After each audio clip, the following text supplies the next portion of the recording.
Welcome back to the Deep Dive, where we take complex challenges, slice them up, and serve you the most actionable intelligence. Today, we are wading into the world of high-stakes English language testing, the IELTS exam. This is often described as the hurdle that stands between so many people and their academic or professional goals, and the anxiety surrounding it is, well, it's palpable. It absolutely feels like a beast, doesn't it? Our review of the source material highlights that the typical test taker focuses intensely on one question: is my English good enough? This usually leads to immense stress because they strive for this fickle perfection in English. They feel defeated before they even start, simply because they aren't native speakers. And that feeling of linguistic inadequacy is precisely what we are here to neutralize today. Our mission is extracted directly from the experiences of people who have actually excelled at the IELTS. We are offering clear, practical, and importantly, realistic tips. We want to cut through the noise and give you a genuine blueprint for high performance, proving that this exam, it's not a test of your personal history with English, but it's a technical assessment. That technical assessment perspective is, I think, the single most crucial premise we need to establish right up front. Listen carefully to this. Achieving a high IELTS score is entirely possible without being perfect in English, honestly. Success depends on knowing the specific rules of engagement. It's not about broad social fluency. It's proficiency in executing specific test tasks. That's a really powerful distinction, isn't it? It shifts your entire focus. It moves from, am I good enough at English, which is huge and scary, to, do I understand how the test works and how to strategically meet its criteria? We're moving the problem from a vast, generalized skill issue to a specific, solvable strategy problem, much more manageable. Precisely. Success requires knowing the exact mechanics of the test and engaging in what we're calling smart practice. It's about being incredibly efficient with your limited preparation time, focusing only on the areas the exam truly assesses, rather than trying to, overhaul your entire linguistic foundation overnight. That's just not feasible. Okay, let's unpack this blueprint immediately, because we've synthesized 7 critical, interconnected tips from our sources. Think of this deep dive as the ultimate shortcut to being fully informed about the entire preparation process. We'll move logically from the foundational knowledge you need, through the input skills, the output skills, and finally, the essential element of sustained effort. Right. We'll start with the non-negotiables. Fully understanding the test format and mastering the clock, those are table stakes. Then we'll dive into how to improve listening and reading through natural, targeted exposure. It's not just about practice tests. Following that, we tackle the high score requirements for writing structure and speaking confidence, before concluding with a strategy for smart vocabulary acquisition and, crucially, the power of consistency. A lot to cover, but it's all practical stuff. Let's jump straight into section 1. The essential foundation format and time mastery. Okay, tip 1. This is the most fundamental step, yet it's often overlooked by test takers who just want to dive straight into practice questions. Know the test format, the map. I often hear from successful candidates that the biggest source of stress reduction came from simply mapping out the journey ahead. Why is reducing anxiety by knowing the exact test structure the absolute first step, rather than, say, starting with a massive vocabulary list? Well, because fear thrives on uncertainty, right? If you walk into that examination room and the structure, the timing, or the types of tasks are a surprise, your cognitive load is already maxed out just managing the unknown. It's like walking into a maze blindfolded. Our research shows that understanding what's coming helps you dedicate your energy to answering questions, not managing that procedural fear. Yeah, that makes sense. And confidence, built on just knowing what to expect, is perhaps the most underrated asset in a high-pressure, timed environment like this. Can you detail for the listener the architecture of the IELTS, those 4 pillars that everyone needs to internalize immediately, and maybe some common pitfalls associated with just not knowing the structure? Certainly. The IELTS, in both its academic and general training forms, it's divided into 4 required parts, testing the 4 core skills: listening, reading, writing, and speaking. What's critical, though, is that each component is evaluated individually and has a unique, rigid structure that you absolutely must adapt to. You can't approach them all the same way. Okay, let's break down the structure of the listening component first. What does that look like? Listening is typically about 30 minutes long, followed by 10 minutes for transferring answers if you're doing the paper-based test. Crucial 10 minutes, that. It consists of 4 recorded sections, and they almost universally increase in difficulty as you go. Section 1 is usually a social conversation, maybe booking a ticket or something. Section 4 is typically a monologue, like a lecture extract, much more academic. A big pitfall here is failing to use the pretest time effectively. You get a moment to read the questions before each section plays. If you don't use that time to underline keywords and predict the type of information required, is it a date, a name, a number, you're just listening passively. And that dramatically lowers your chances of scoring well. Knowing the structure means knowing when to read ahead and what to look for. That's a key strategic move, definitely. Okay, moving to reading. This is usually 60 minutes for 40 questions. What makes the structure of the rating section so anxiety-inducing if you haven't, mastered the map? The structure itself is the challenge. 3 long, often dense passages.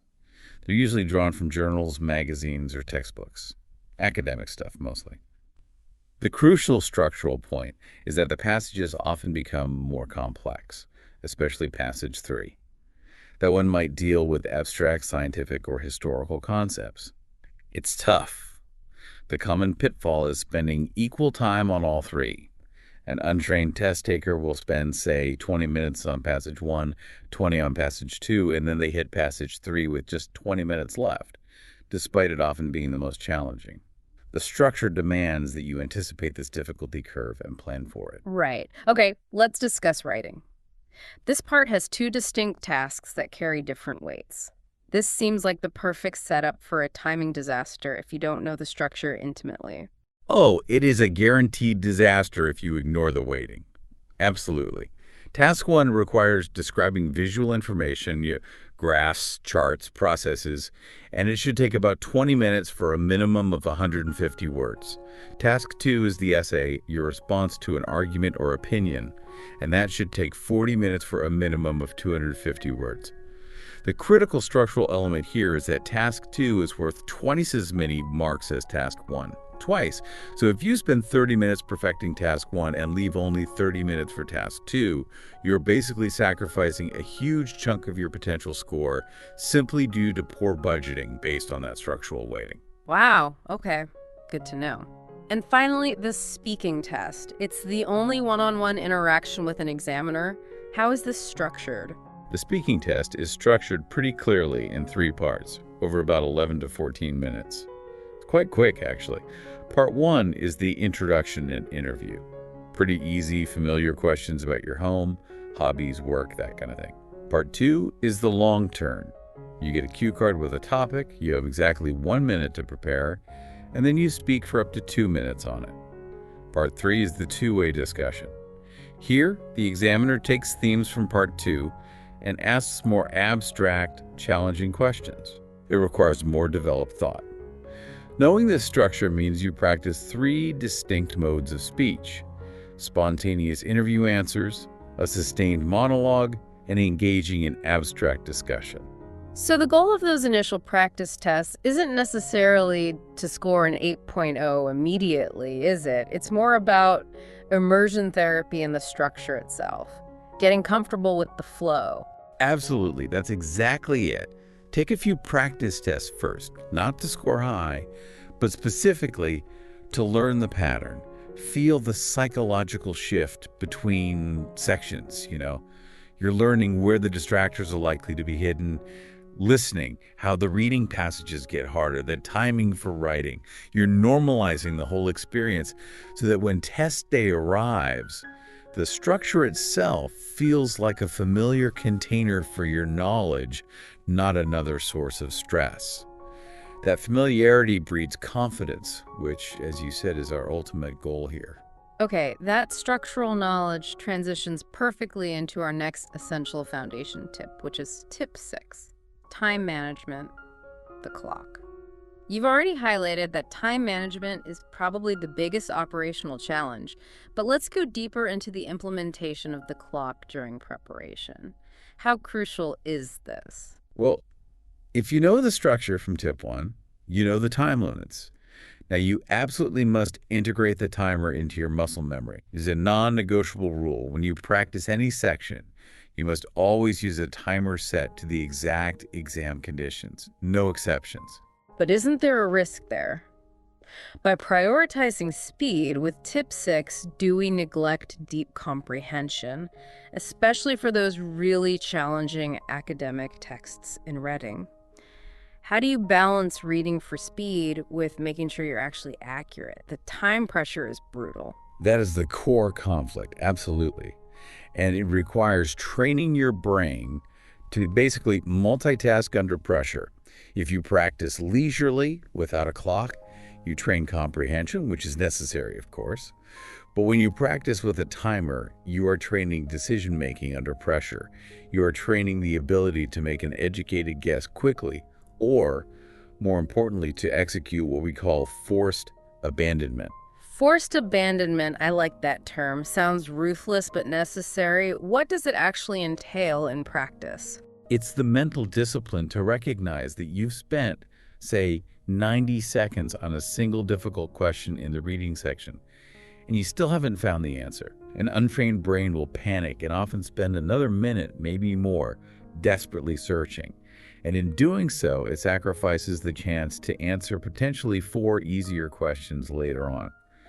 Forced abandonment means having the discipline to immediately mark the question with a quick guess, or just a note to come back if time allows, and move on. Protect the rest of your score potential. This is really training test stamina, isn't it? It's a specific skill set totally separate from just knowing English. I remember one source mentioning a test taker who spent their entire task 2 writing time perfectly outlining the essay, like a beautiful outline, only to leave themselves 10 minutes to actually write the thing. That just perfectly illustrates the danger of tip 6 failing. That is the perfect anecdote of structural and timing failure combined. They knew structure, perhaps, but ignored the clock. What's fascinating is the key insight from the analysis of failed attempts. Many test takers score low, not because their English knowledge is insufficient, but purely because they run out of time. It's heartbreaking. They leave entire question sets unanswered in reading, or they rush the conclusion of their essays, making them incoherent. Let's get specific on time management for the reading section, as this seems to be where most marks are lost due to poor pacing. How should a disciplined test taker allocate that 60 minutes for the 3 passages? Well, the standard advice is disciplined. 20 minutes maximum per passage. Simple division. However, because passage 3 is often the most complex, the truly advanced, well-prepared test takers might budget slightly differently. It's a bit more strategic. They might aim to complete passage 1 in, say, 17 minutes and passage 2 in maybe 18 minutes. That leaves them a healthier 25 minutes or so for the challenging passage 3. This is an aggressive strategy for sure, but it acknowledges the reality of the test design. You need to train yourself to be ahead of the clock, not constantly chasing it. And what about the relationship between time and different question types within the reading test? For instance, matching headings is notoriously time-consuming compared to just locating a specific number or name. Should we budget time differently for those question types? Absolutely. This goes right back to integrating tip 1, knowing the format, and tip 6, managing the clock. Matching headings, or those tricky true-false not given questions, often require a more global understanding of a paragraph, which naturally takes longer than just scanning for a specific name or date. When practicing, you need to start calculating your average time per question type. Get a feel for it. If you know you typically take 40 seconds to locate a specific fact, but maybe 75 seconds to confidently match a heading, you manage the overall flow of the test accordingly. You might even decide to skip all the matching headings initially, do the quicker questions first, and then return to the headings if you have extra time at the end. The timer enforces this kind of ruthless efficiency. Okay, so if you take away anything from this first section, it's this. Master the map, know the test structure inside out, and respect the clock practice timed from day one. That foundation is what allows the next steps, actual skill acquisition, to be effective because you're practicing those skills under the right realistic constraints. Let's pivot now from the mechanics to actually acquiring the skills, starting with the input skills, listening and reading. Tip 2 is improve your listening skills naturally, beyond the textbook. I really appreciate that the successful strategies we analyze immediately encourage natural immersion rather than solely relying on formal IELTS materials. Why is that everyday exposure so much more beneficial than just studying official practice tapes over and over? While official tapes are vital, don't get me wrong, they're essential for test pattern recognition, understanding question types, predicting answers. But they're often too stylized, too clear, too sanitized sometimes. Real-world English is dynamic, it's fast, it's full of different global accents, background noise, people interrupting each other, all those conversational features that the textbooks often iron out for the sake of clarity. We strongly recommend listening to English daily via real-world sources. Podcasts on a topic you actually find interesting, YouTube lectures, news broadcasts, documentaries, even songs if you focus on the lyrics. This exposes you to the sheer diversity and, crucially, the pace of authentic spoken English. It's accessible immersion, isn't it? You don't necessarily need to move abroad, you just need to consciously change your default media consumption habits. Make English part of your daily routine. But what should the listener be specifically listening for beyond just the broad meaning or the general gist? Good question. We need to go beyond just understanding the plot or the main idea. The successful strategies focus on catching the subtleties of natural speech. This involves two key phenomena that often trip up non-native listeners in the test: linking and elision, and also intonation and stress patterns. Okay, let's elaborate on linking and elision first. If you only learned words in isolation from a list, these natural features can make connected speech sound completely foreign, right? That's exactly right. Linking happens when a speaker smoothly connects the end sound of one word to the beginning sound of the next word. For example, first of all often sounds more like first to fall, or an apple becomes an apple. Elision is when sounds disappear entirely in rapid speech, like the TS sound in exactly often gets dropped, sounding like exactly, or next door becomes next door. The listening section is specifically designed to use these natural features sometimes as distractors, especially with numbers or spelling. If you don't train your ear to hear them naturally, you will struggle to correctly transcribe simple phrases or numbers under pressure. Right. And tone and stress are critical too, especially since IELTS speakers in the recordings often correct themselves or change direction mid-sentence, just like real people do. Absolutely essential. A change in intonation, a shift in vocal pitch, or putting strong stress on a particular word can indicate emphasis, contradiction, or signal the final answer after some deliberation. For instance, in a discussion about price, a speaker might say, the price is $12. Wait, no, hang on, actually it's 15. If you only listen for the first number you hear, you miss the correction, which was signaled by the change in tone, and that little phrase, wait, no, Natural listening practice helps you learn to interpret these crucial verbal cues that signal meaning beyond just the words themselves. And the test connection is crystal clear. The IELTS listening section deliberately uses a range of accents: British, American, Australian, sometimes New Zealander, sometimes even proficient non-native speakers, to ensure you are prepared for international communication. Natural exposure to this variety, I think it's like the only practical way to build confidence here. You can't just study one accent. It's all about building flexibility and adaptability in your listening. The advice is to sometimes turn off the subtitles when you're watching something and try to shift from passive listening, just letting the sound wash over you, to active prediction. When you listen to a news story, try to anticipate what the reporter is going to say next based on the context. This mental preparation actively simulates the predictive skill needed in the exam room. Good tip. Okay, moving on to the second input skill, tip 3. Read for ideas, not just words. Efficiency is key. This takes us directly back to that fierce time constraint we talked about. If the reading section is dense with academic text, trying to read every single word seems like the single biggest time management mistake you can make. It is the classic trap of the conscientious student, isn't it? They believe they must comprehend every single detail to be accurate. But in the IELTS reading section, you are not really rewarded for deep comprehension across the board. You are rewarded for finding specific answers quickly. That's the game. If you try to fully read and understand 3 long academic passages in 60 minutes, you will almost certainly fail to finish. It's just too much text. The efficiency mandate means mastering 2 highly specific, nonlinear reading techniques: skimming and scanning. Okay, let's clearly define these techniques and maybe discuss how they should be applied in practice.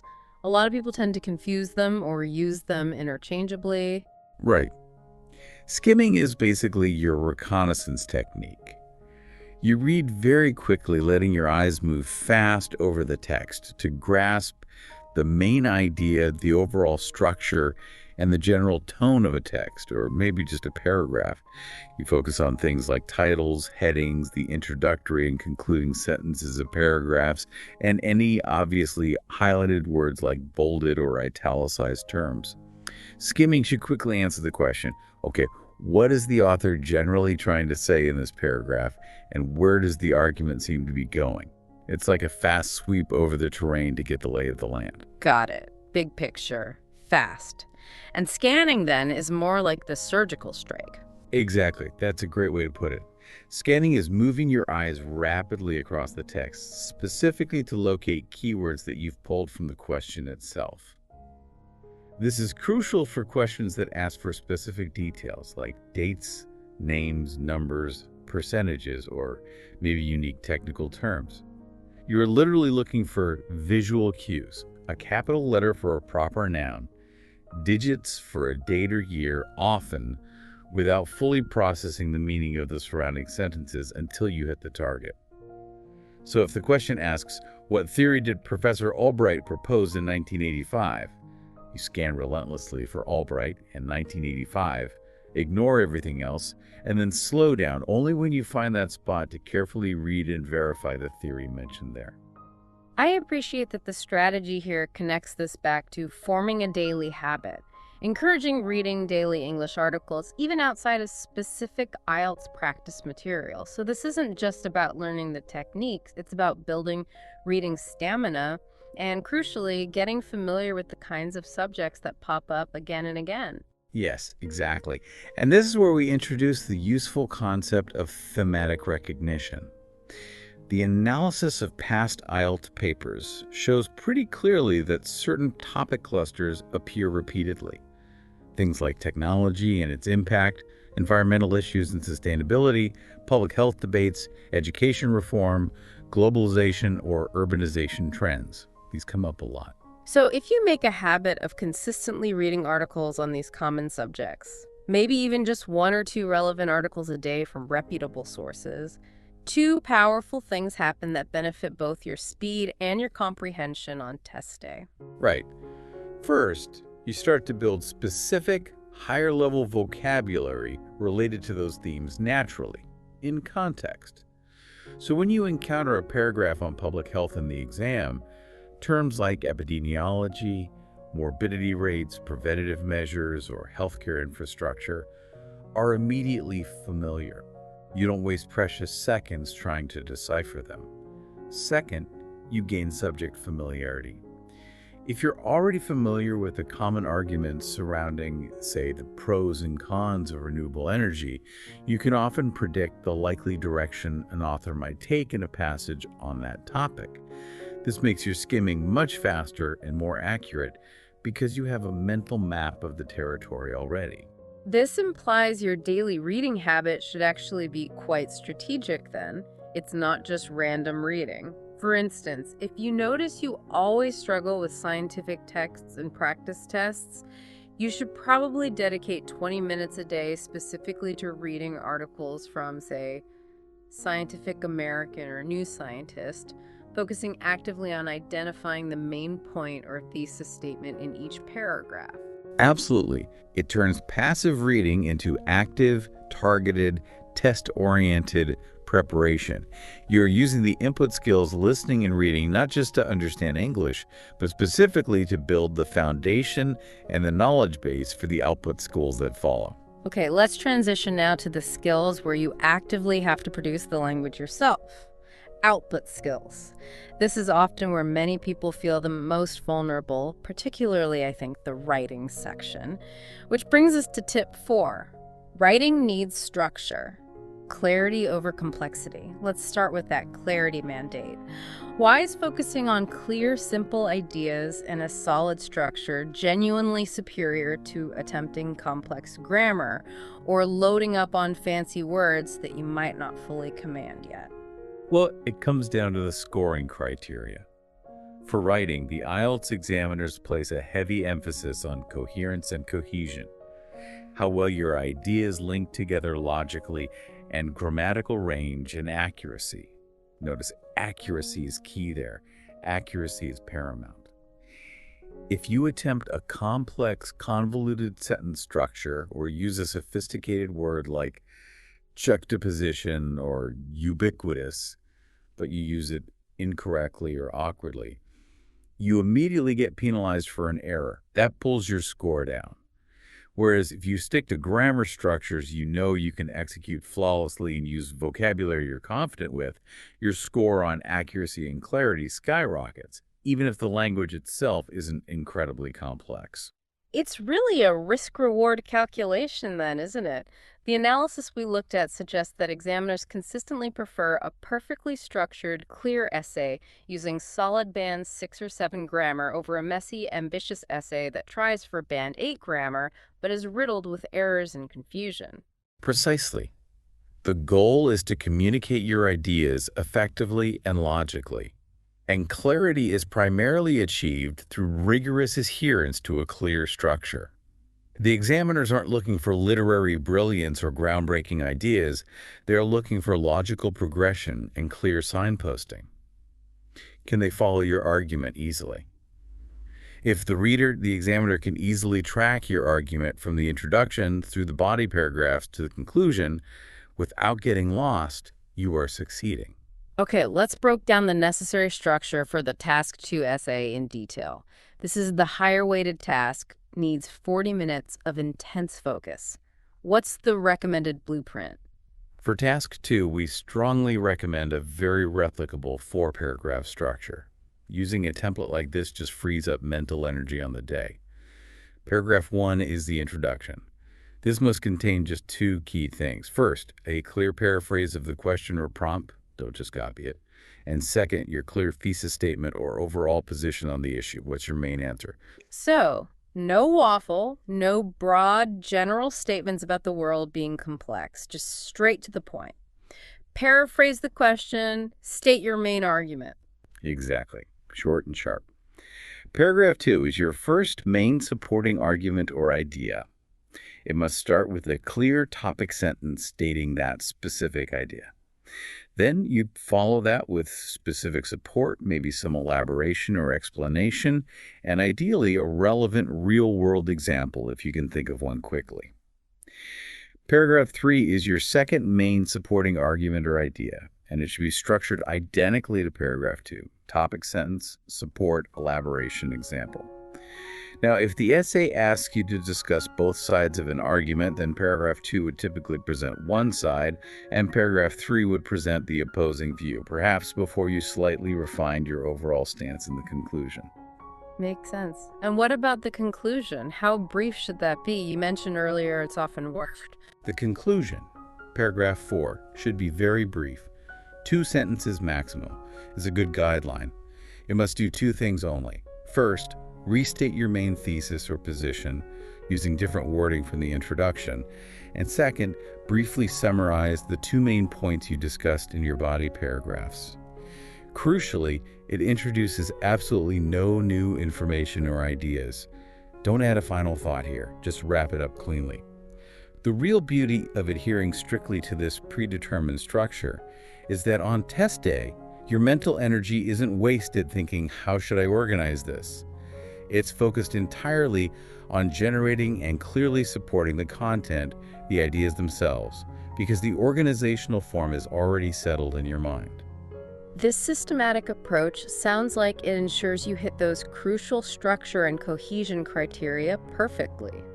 Okay, now let's look at task 1, which requires descriptive clarity for charts, graphs, maps, or processes.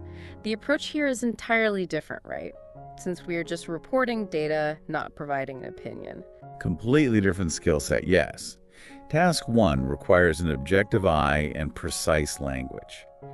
Structure here typically means having 4 specific components. First, an introduction, again, paraphrasing the title and what the visual shows. Second, a crucial overview paragraph. Third and fourth, 2 main body paragraphs detailing the specifics. The overview paragraph is absolutely critical for a high score. It must summarize the main overarching trend or the most significant features visible in the graphic without using any specific numbers or data points yet. For example, you might say, overall, it's clear that sales figures increased steadily over the entire period, with the notable exception of a sharp decline in the final quarter. Just the big picture. Okay, an overview first, and the body paragraphs. How should the test taker approach selecting and reporting the specific numbers or details from the graphic? You can't just list everything. No, definitely not. The body paragraphs must be structured around logical grouping of the data. Don't simply list every single number you see that shows no analysis. You must focus on selecting the key features. Maybe the highest points, the lowest points, significant comparisons between categories, or major changes over time. For example, you might group 2 lines on a graph that show similar trends together in one paragraph, or contrast the category with the fastest growth rate with the one showing the slowest rate in another paragraph. The necessary skill here is using accurate language to clearly articulate trends. Words like skyrocketed, plateaued, fluctuated, remained constant, plummeted, and comparisons significantly higher than, followed closely by, in marked contrast to. A common pitfall here is reporting predictions when the data is historical.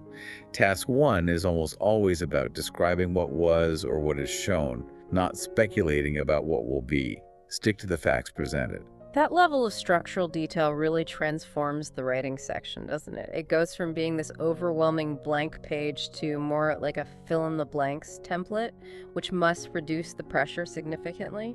It really does.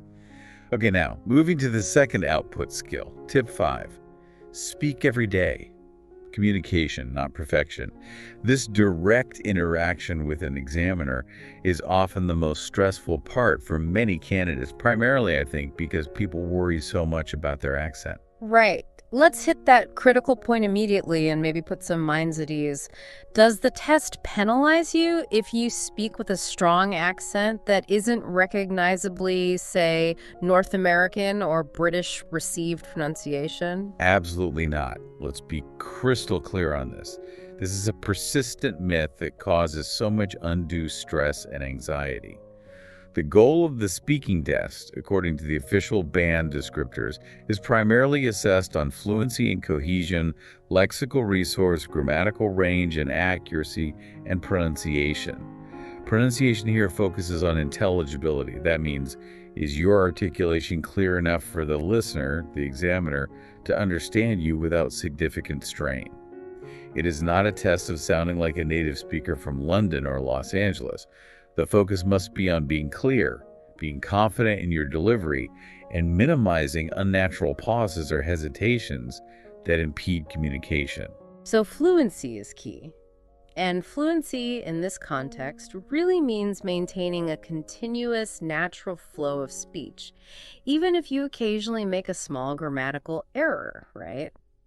A fluent speaker who perhaps misuses a preposition now and then is often scored higher than a speaker who uses technically perfect grammar, but pauses awkwardly every 3 words to mentally translate or search for the perfect word. That is the perfect summary. Exactly. The examiner is assessing your willingness and ability to communicate effectively, your capacity to sustain a conversation, especially in part 3. They're also looking for your use of discourse markers and linking phrases. Things like, however. On the other hand, as a result, what I mean is, well, actually. To connect your ideas smoothly, this demonstration of connection and elaboration is paramount, particularly in part 3, the abstract discussion, where you need to develop your answers more fully. Okay, so how do we operationalize that command to speak every day and make it a practical part of preparation, especially for those listeners who might not have easy access to English-speaking friends or conversation partners? Yeah, that's a common challenge, but the sources offer some really concrete ways to make this work, even if you're practicing solo. The first, and maybe simplest, is the self-talk technique. Literally narrate your mundane activities out loud in English, even just to yourself while commuting, making dinner, planning your day. You are forcing your brain into instantaneous recall of relevant vocabulary and grammar related to your immediate experience. This builds spontaneity and automaticity. It might feel slightly awkward or silly at first, I imagine, but if I'm talking myself through how I plan to organize my weekend appointments, I have to immediately access future tenses, time expressions, relevant verbs like schedule, confirm, attend. I see how that works. Precisely. It makes it real. The second powerful method is recording yourself speaking.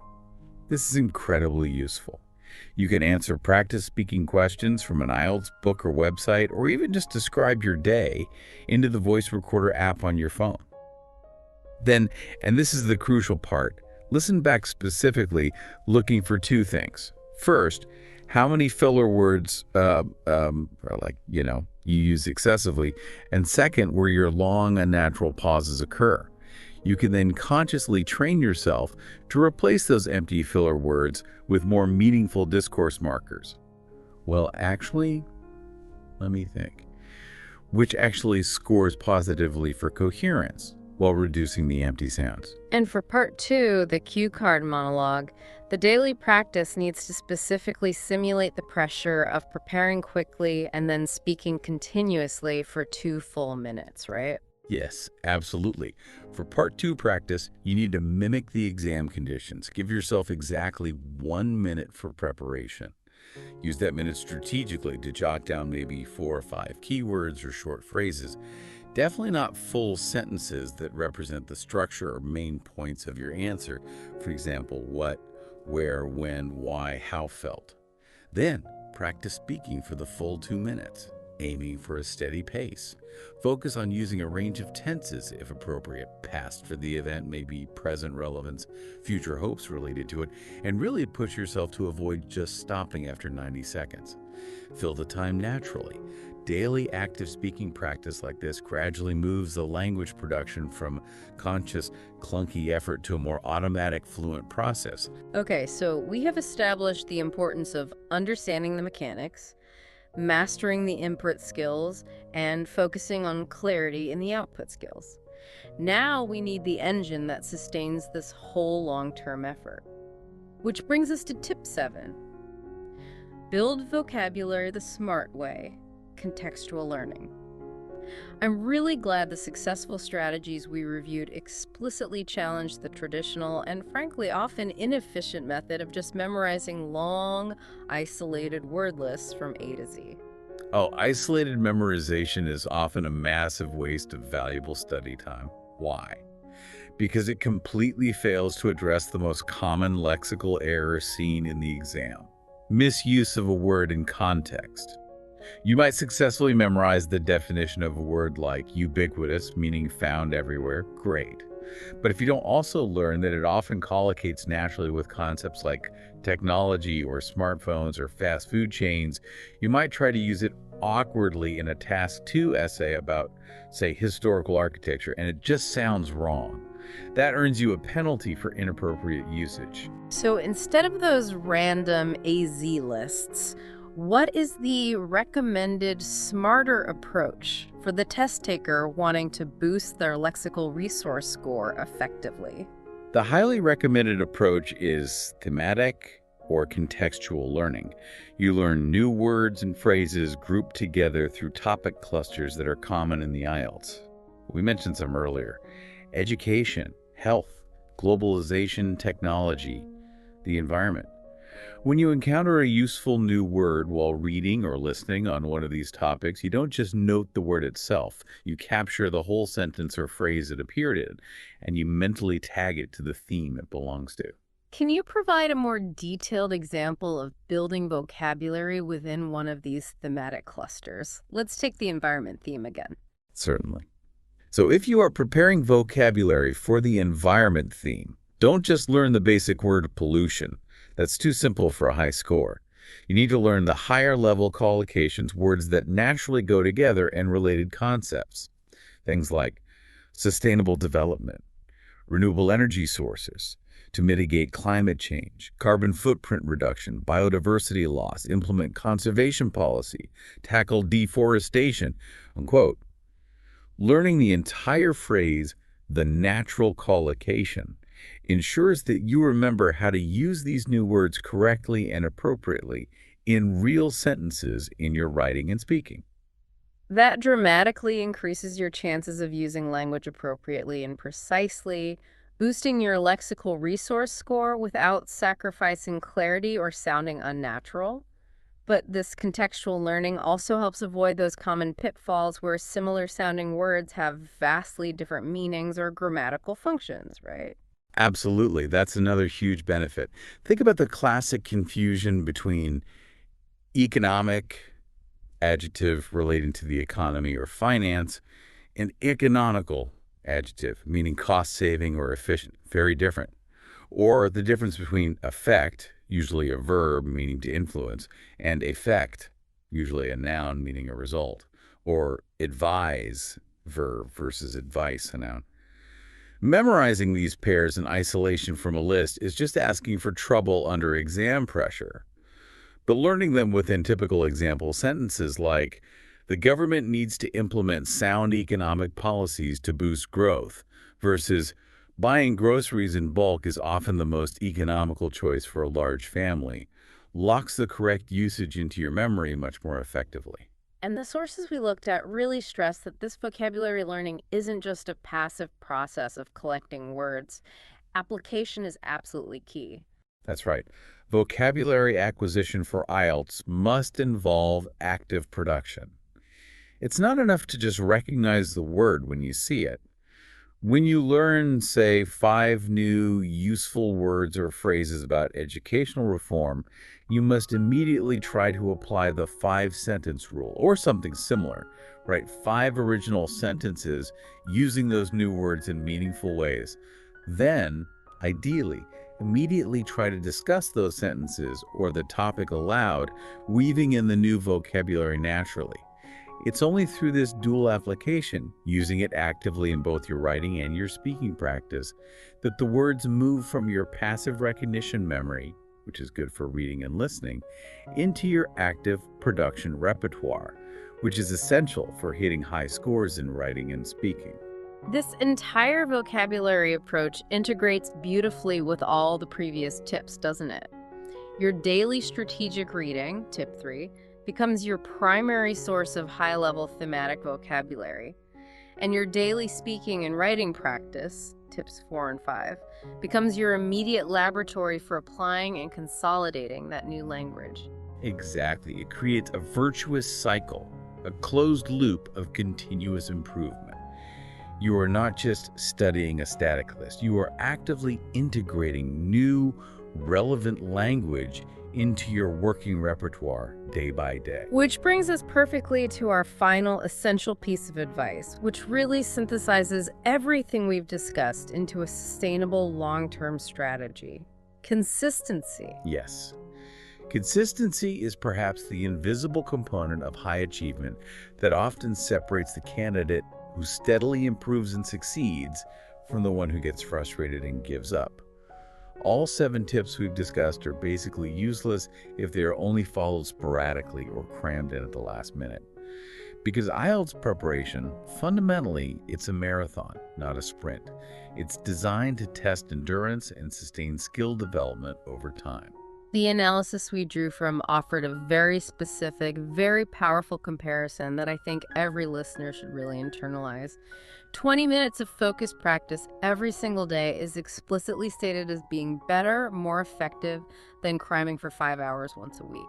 Why is this small steps, consistent approach so superior to binge studying? Well, it's deeply rooted in the neuroscience of learning. Specifically, concepts like spaced repetition and avoiding cognitive overload. When you try to cram 5 hours of intense study on a Sunday afternoon, your brain hits cognitive fatigue pretty quickly. Let's be honest, the last 2 or 3 hours of that session are likely highly inefficient, increasingly stressful, and the information you're trying to absorb is poorly encoded into your long-term memory. You're essentially attempting to build an entire wall in one exhausting day. Right. Whereas that 20 minutes daily allows the brain crucial time overnight to consolidate that learning, to move it from short-term to longer-term storage. Exactly. 20 minutes focused on a specific, manageable task like practicing 5 new vocabulary words in context, writing 1 task 1 summary under time conditions, or timing yourself on a single reading passage allows for much better retention and significantly minimizes the risk of burnout. You are building one small, solid brick onto your wall every single day, and the consistency ensures that over weeks and months, that wall becomes sturdy and impressively high. Furthermore, consistency directly addresses the anxiety issue we discussed right at the start, doesn't it? When you have a solid, manageable daily routine, you reduce that overwhelming feeling of having this mountain of preparation to climb all at once. It creates psychological security. You establish a non-negotiable habit, maybe it's 20 minutes before work or during your lunch break.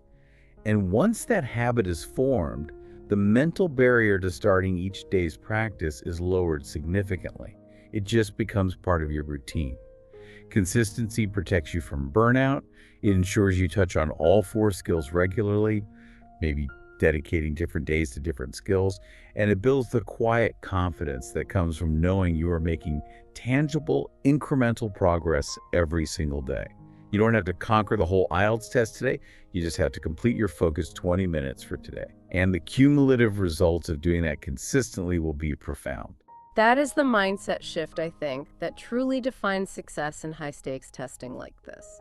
Focus on mastering the manageable daily process, and the high band score outcome is much more likely to take care of itself. #outro. Well, that brings us towards the end of our deep dive into mastering the IELTS through smart preparation. To quickly summarize the 4 core pillars of this high-performance strategy we've outlined. First, success absolutely relies on a solid foundation. Know the test format inside out and respect the clock by always using timed, disciplined practice. Second, actively build your input skills through natural daily immersion. Listen constantly to varied real-world English to get comfortable with different accents and natural speech features like linking and elision. And read efficiently by mastering skimming and scanning techniques, focusing particularly on those common thematic clusters. Third, when it comes to output, prioritize clarity over complexity. Simple, correct structure and clear signposting in your writing will always trump trying to use complex, error-prone vocabulary or grammar. And in speaking, focus on being clear, confident, and fluent, not on mimicking a specific native accent. And finally, underpinning everything is consistent, focused effort.